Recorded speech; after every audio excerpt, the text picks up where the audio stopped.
ہیں صابر پاک کا ذکر کرتے ہیں تو ہمارا دل یہ کرتا ہے کہ ہم ان کی محبت میں اپنی جان کو قربان کریں۔ ہم نے کہا جانے نہیں چاہیے، بس آپ نمازیں پڑھیے، قرآن کی تلاوت کیجیے، علماء سے محبت کیجیے، یہی چاہیے۔ حضرات گرامی کو میں کہہ رہا تھا کہ وہ شوہر کتنا اچھا ہے کہ جو خود بھی اٹھتا ہے گھر والوں کو نماز کے لیے بیدار کرے، خود مسجد میں جائے، بچوں کو بیٹوں کو لے کر کے آئے، اور نماز پڑھنے کے بعد جب گھر میں داخل ہوتا ہے وہ باپ تو ناشتہ طلب نہیں کرتا ہے، روٹی اور چاول نہیں طلب کرتا ہے، بلکہ اللہ کے کلام کو اٹھاتا ہے اور اسی کلام کی تلاوت کرتا ہے۔ خدا کی قسم جب باپ گھر میں بیٹھ کر کے قرآن کو پڑھے گا تو یقیناً اس کے بیٹے دیکھیں گے تو ان کے بیٹوں کے دل کے اندر بھی یہی محبت پیدا ہو جائے گی اور وہ بھی قرآن پڑھنا شروع کر دیں گے۔ اس لیے میں کہتا ہوں مسلمانوں، قرآن کے عادی بن جاؤ، قرآن کو پڑھا کرو، رات کو سویا کرو تو قرآن پڑھتے پڑھتے سویا کرو، صبح اٹھ کر نماز فجر کے بعد کھانے پینے سے پہلے رب کے کلام کی تلاوت کیا کرو۔ اللہ کے حبیب فرماتے ہیں کہ جو شخص سونے سے پہلے سورہ واقعہ کی تلاوت کرتا ہے یعنی نماز مغرب کے بعد، اور اگر نماز مغرب کے بعد نہیں پڑھ پایا تو نماز عشاء کے بعد جو اپنے گھر کے اندر سورہ واقعہ کی تلاوت کرے گا، اللہ کے حبیب فرماتے ہیں اللہ اس گھر کے اندر رزق کی برسات فرمائے۔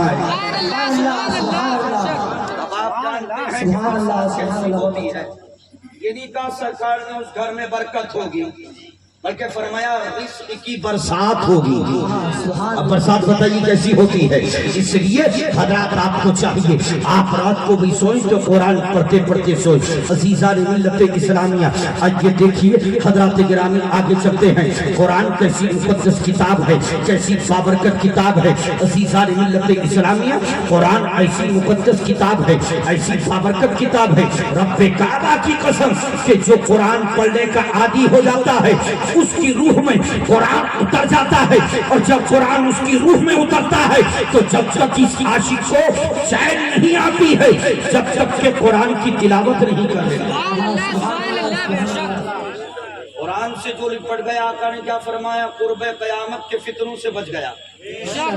جس نے قرآن سے ہدایت ڈھونڈی اس کو ہدایت مل گئی، اور جس نے قرآن کے علاوہ کسی اور جگہ سے ہدایت ڈھونڈی چاہی اللہ اس کو گمراہ کر دے گا۔ اور یہی تو قرآن کی برکت تھی، یہی تو قرآن کی طاقت تھی کہ سرکار صابر پاک 12 سال تک کلر کی شاخ کو پکڑے رہے، نہ بھوک بٹھا سکی، نہ پیاس بٹھا سکی، نہ آندھی بٹھا سکا، نہ طوفان بٹھا سکا، نہ تھکاوٹ بٹھا سکی، نہ گرمی بٹھا سکی، نہ برسات بٹھا سکی۔ لیکن حافظ شمس الدین نے جب اسی قرآن کی تلاوت کی تھی تو فرمایا تھا کون ہے جو میرے معبود حقیقی کا کلام میری پشت کے پیچھے پڑھ رہا ہے؟ عرض کیا تھا سرکار میں شمس الدین ہوں، کہاں نگاہوں کے سامنے آ جاؤ بیٹھ کر پڑھو۔ عرض کیا تھا سرکار غلام کی غیرت کو گوارا نہیں ہے کہ غلام بیٹھ جائے اور آقا کھڑا رہے، غلام یہ چاہتا ہے کہ آقا بھی بیٹھ جائے اور غلام کو بھی بیٹھنے کا حکم۔ آپ جانتے ہیں جو کلیئر شریف ہے، کلیئر شریف تو اس کا تاریخی نام کلیان ہے۔ میں پہلی بار دیکھ رہا ہوں کہ صابر پاک کے ذکر پر لوگ جا رہے ہیں، الحمدللہ جاتا کبھی نہیں ہے۔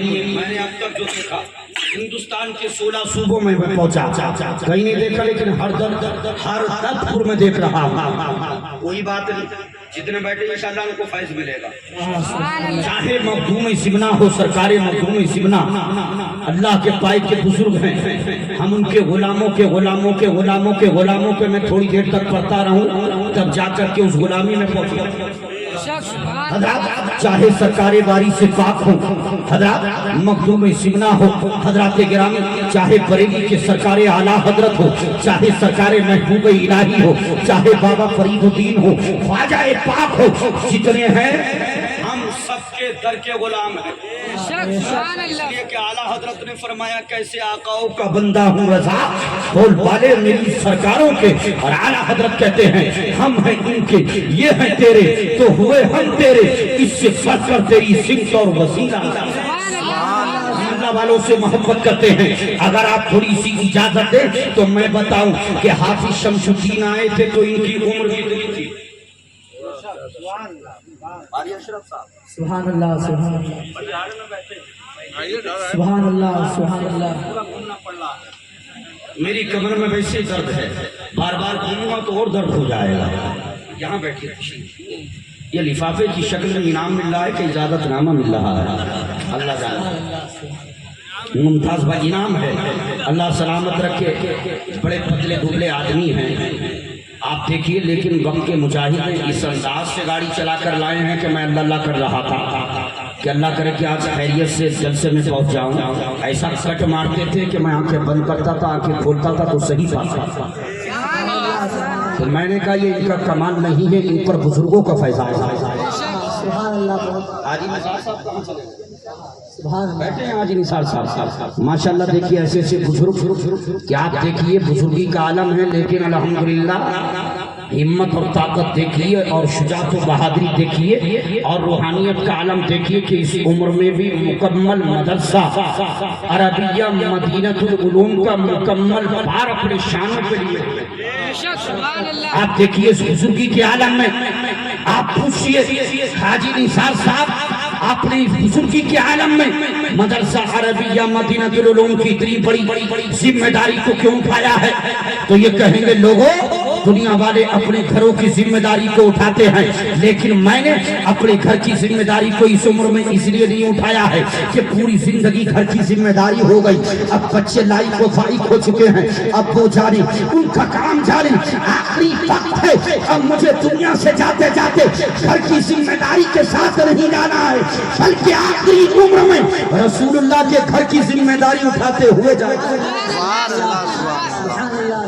حضرات ہر آدمی چاہتا ہے میں کماؤں، بچوں کی لائف بن جائے، بچوں کے لیے کماؤں. آپ دیکھیے قاری اشرف صاحب ہیں، دنوں رات اسی میں لگے رہتے ہیں. چاہے مولانا عبداللطیف صاحب ہو، رات و دن اسی میں مشغول رہتے ہیں. اللہ کے رسول کے مدرسے کو عروج مل جائے، مدرسہ عربیہ مدینہ العلوم کو بلندیاں حاصل ہو جائے. عالی جناب عزت مآب محترم مکرم مقتدر حاجی نثار صاحب اس عمر میں بھی رات کو سوتے ہیں تو مدرسے کی محبت میں، رات کو سوتے ہیں تو مدرسے کی فکر میں، اور صبح کو اٹھتے ہیں تو مدرسے کی محبت میں. سبحان اللہ سبحان اللہ. کھانا اتنا اچھا ہو رہا تھا کہ مولانا قاری ابراہیم صاحب نے مجھے اتنا کھلا دیا اپنے مبارک ہاتھوں سے اتار کے. میں نے قاری اشرف صاحب سے کہا کہ میں بعد میں کھا لوں گا، لیکن انہوں نے کہا لمبا سفر کر کے آنے پہلے. اتنا اچھا کھانا ہو رہا کہ ہاتھوں سے خوشبو ابھی تک نہیں جا رہی ہے. سبحان اللہ. اور میں نے بھی جم کے کھا لیا. میں نے سوچا تقریر میں اللہ مالک جو بھی ہوگا دیکھا جائے گا. کھانا بہت اچھا، اللہ برکت رحمت عطا فرمائے اور اللہ بلندی عطا فرمائے. حضرات تقریر ختم کر دیں؟ ابھی بولیے. پیچھے والوں کو آ رہا ہے، یہ سوچ رہے ہیں کہ جلدی جلدی نمبر پورا ہو جائے اور آخری والے جلدی سے آ جائیں، بس سلام پڑھیں دعا پڑھیں. لیکن ہر در پور والوں آپ جانتے ہو مدرسہ عربیہ مدینہ العلوم جو آپ کے یہاں گاؤں میں چلتا ہے، گاؤں میں چلتا ہے. آپ جانتے ہیں آپ تو اپنے یہاں سے نکلتے ہیں صبح کو تو کھیت کھلیان میں جاتے ہیں. حضرات گرامی وہاں محنت کرتے ہیں. کوئی شخص وہ ہے کہ جو جاب کے لیے نکلتا ہے، کوئی کاروبار کے لیے نکلتا ہے، کوئی کھیت کھلیان کے لیے نکلتا ہے. لیکن ٹھنڈ کا عالم ہے، کڑاکے کی سردی ہے. شام کو جب واپس پلٹ کر یہی ہردت پور کا رہنے والا اپنے گھر میں آتا ہے تو حضرات جلدی سے حضرات مدرسے سے سامنے سے گزرتا ہوا اپنے گھر میں انٹری کرتا ہے.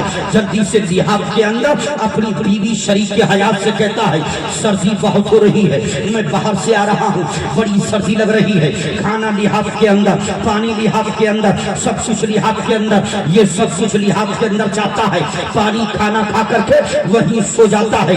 لیکن خدا کی قسم مدرسہ عربیہ مدینہ العلوم میں پڑھنے والے یہ مہمان رسول کڑاکے کی سردی میں، ٹھنڈ کے موسم میں اسی مدرسہ عربیہ مدینہ العلوم کی چٹائی پر بیٹھ کر کے سردی کو نہیں دیکھتے ہیں، ٹھنڈ کو نہیں دیکھتے ہیں، بلکہ اللہ کے کلام کو اٹھاتے ہیں اور سردی کے عالم میں آپ کے گاؤں اور بستی کی زمین پر بیٹھ کر کے مدرسہ عربیہ مدینہ العلوم میں تلاوت کرتے ہیں. گویا کہ رات کو سوتے ہیں تو تلاوت کرتے کرتے صبح اٹھتے ہیں تو خدا کی قسم کچھ وہ ہوتے ہیں جو نماز فجر سے پہلے اٹھ کر کے قرآن کو پڑھتے ہیں. اور میں کہوں گا